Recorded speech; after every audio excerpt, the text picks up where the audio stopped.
She was sort of like the role model for all women today. I mean, there's nobody like Audrey Hepburn, especially for her time. I don't think it was anything really very flamboyant, but just sort of little touches that gave her her style. Her look, large eyes, eyebrows. She always had a very youthful appearance. There isn't a person, I think, that compares. The Post would never approve. She doesn't approve of fashion magazines. She wasn't from necessarily the golden age of Hollywood. I always felt like all those other movie stars at the time looked so uncomfortable. Like I just would never want, I would never want to dress like that. There's no appeal at all.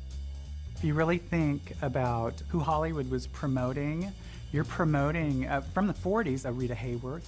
You're promoting the new Marilyn Monroe, Jane Russell. Jane Russell was about this new shape. That it was all about curvy, and wearing all these heavy-duty undergarments that made you look like you were even smaller waist and more curvy. We're talking about the era in which movie stars were groomed to a certain look. You had a look head to toe. All of a sudden, you have a backlash to that. You have someone who is kind of tomboyish initially. She's young. When Audrey was presented, I think in this situation, it was a real novel event that became something most young women could gravitate towards.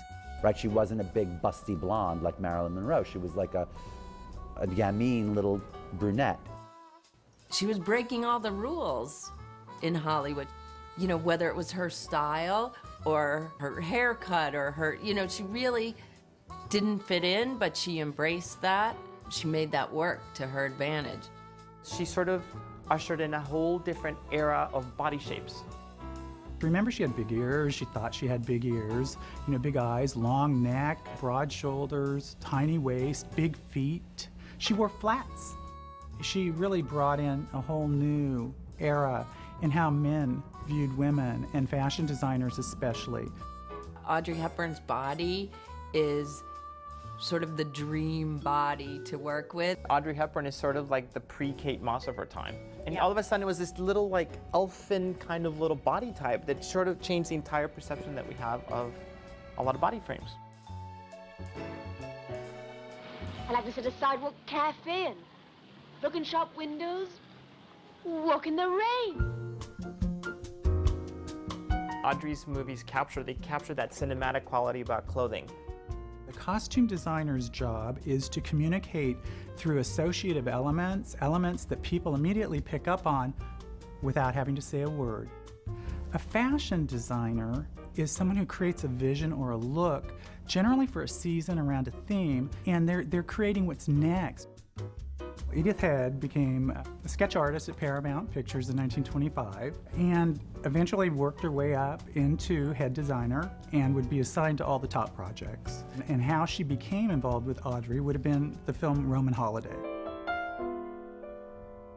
Edith was used to working with women or Hollywood starlets that were of the new look, very voluptuous, and was apparently sent her measurements and was quite kind of shocked to see that all of a sudden she had a young woman who didn't meet Hollywood standards as far as beauty goes. Probably Edith's major challenge would be to camouflage initially her collarbone. And I know that that was an issue within the movie, Roman Holiday, always putting her in a scarf or a blouse that would cover up her collarbone because, again, she was quite different, very new body type. The very opening, she's fidgeting. She's fidgeting with her shoes. When all of a sudden the transformation in terms of her hair getting cut and cropped into the very boyish style, which was very, very contemporary. Off. Seeing what society expected women to wear and what young women, Audrey's age, really wanted to wear. Who am I? Am I supposed to know? Come to think of it, no, you're not supposed to. In Sabrina, it's the perfect story of the ugly duckling who becomes the swan. There were other actresses that were named as possibilities, but Edith Head had to put a look together. She wanted Balenciaga to design the look for Sabrina's return. She trusted Audrey Hepburn and her fashion sense. She is given the right by Paramount to go and shop for her wardrobe. Balenciaga, too busy, 2 weeks away from collection, says, hey, I have a protege, Givenchy, that perhaps you could go and see. She got an appointment, showed up in her capri pants, her t-shirt, and a gondolier's hat and her flats, and he looked, and he was expecting Katharine Hepburn. She went and apparently changed into one outfit that no one except one mannequin could wear in his collection. She emerged, and he was just shocked at how beautiful and stunning she looked. You know, it's very hard to know exactly what happened between Givenchy and Hepburn and Edith Head, because she worked with both of them. I think that there was a lot to do with Givenchy, because if you look at the proportions and you look at the way the clothes are made, you know, it's like you could just see the hand of the French couture in there. She didn't work with different designers, she just worked with him. I think the combination of Givenchy and Audrey was such a magical combination because she was his muse. What's so deadly serious about all this? It would be terribly funny. The thing with Audrey Hepburn is she can wear the simplest dresses, but she can also wear these fantastic couture items in these movies, and they look equally easy on her. I tell you, when she came down that stairwell with Fred Astaire shooting in Funny Face, wow, unbelievable. Funny Face, fashion-wise, is my personal favorite. I mean, that one, it's inspirational. I think it's inspirational not only for a designer, but it's also inspirational for women in knowing that, you know what, with just the right outfit, with just the right situation, you go from being your normal self to being this amazing beauty.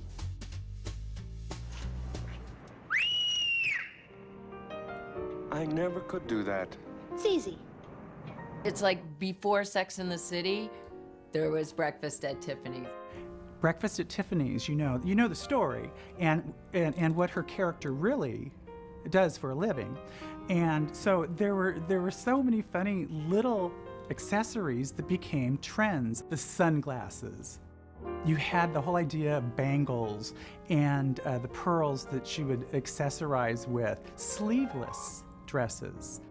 The reintroduction of the black cocktail dress. She has a look that can go from really sporty tomboy to extremely elegant and sophisticated. Up to this thing, you know, like we kind of like went along with her, you know, so by the time she reached this thing in the 1960s, it was so sublime.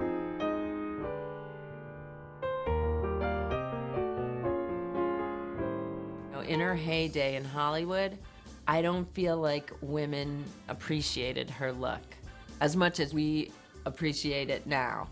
It's a really modern idea about dressing. Right now I'm working on spring, the spring collection, and I do think there's always just a little hint, you know, and I think it's the idea of taking something really traditional and really classic and then putting your own spin on it. Like all women today want to be sophisticated and gamine at the same time, yet not teenage. You're not supposed to be ladylike today, you know what I mean? You're supposed to be something else, but not ladylike. And if you look at all of my clothes, I mean, it really is embarrassing when you think about it. It's like, it's kind of all like this kind of, an homage or something to Audrey Hepburn.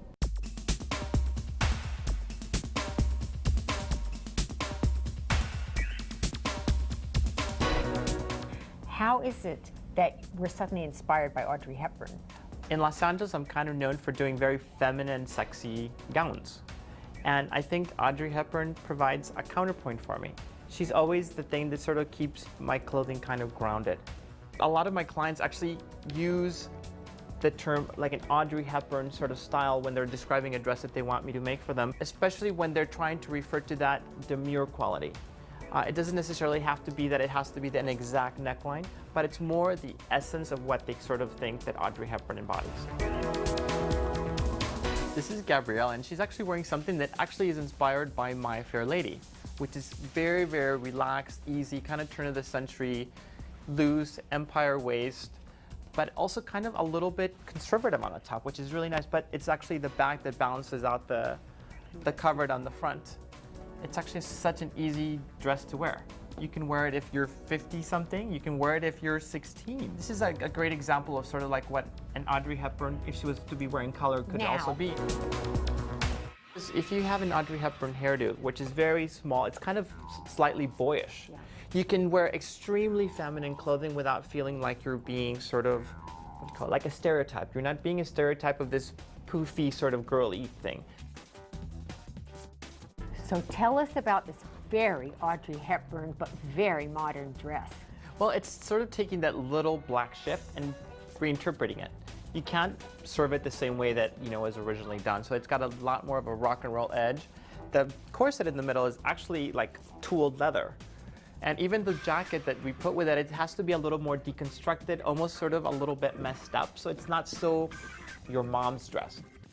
The whole thing about Breakfast at Tiffany's is that the clothing itself is very streamlined in most of her outfits, but it's those one amazing accessory per outfit that make the whole thing. And the accessories always focus back on bringing everything up to her face. It's supposed to look like a big peony. What's peony? Peony is a flower. It's like peony. Oh, yeah. You always want to have an air of mystery when you're wearing evening wear.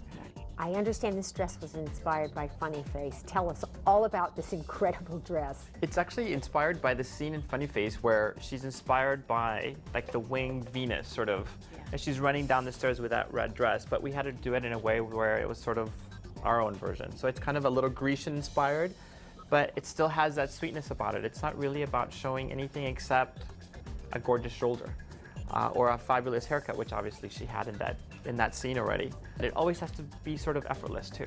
We have to keep it modern. We have to keep it so that it reflects today. It can't be 1950s or 60s. It's got to be 2000 and something. The Audrey Hepburn quality that goes into every dress makes it so that it's wearable, and it makes it so that every woman is able to put that dress on and be able to make it her own.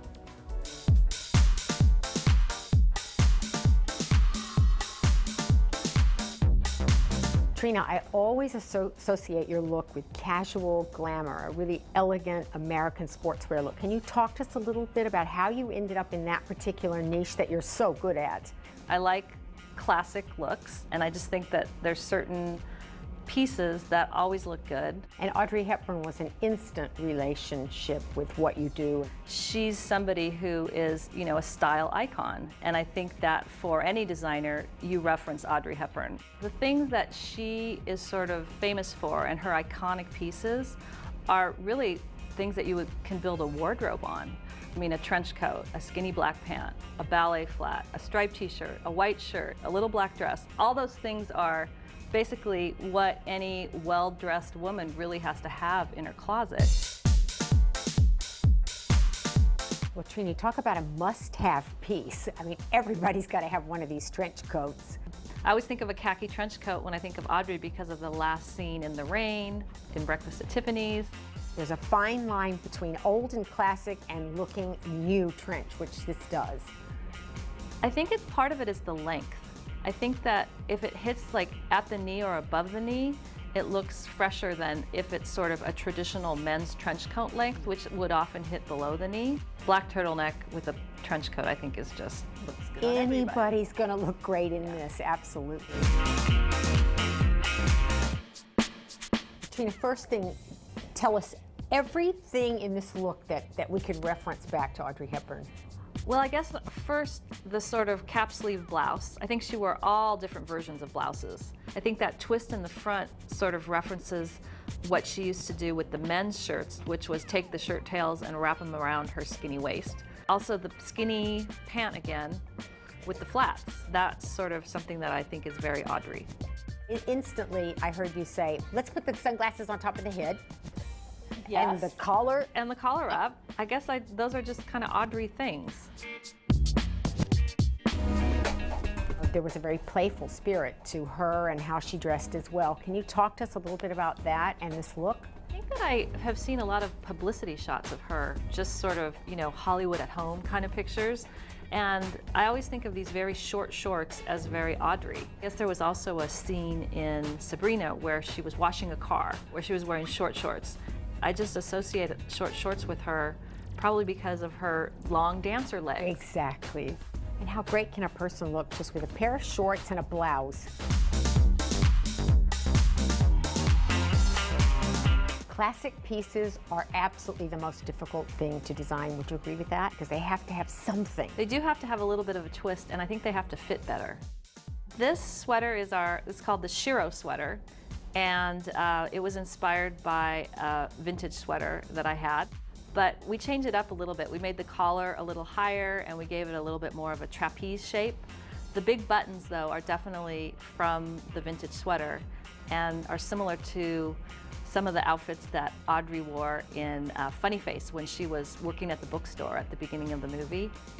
Nothing ever comes back the second time in fashion the same way. We're very inspired by vintage clothing, but you really can't just copy it because women's body shapes are different, the foundation garments that they're wearing are different, and just the proportion and the way people wear clothes is slightly different. So you definitely have to tweak it to make it modern. She was the every woman, and yet at the same time she was sort of like the amazing version of every woman. Audrey was an original. I often try to tackle the subject of style. You know, what is style? How do you tell everybody what style is? You can use Audrey Hepburn as an example for every single person alive to illustrate what style is. Like if they want to be more stylish, they should be more like Audrey Hepburn, period.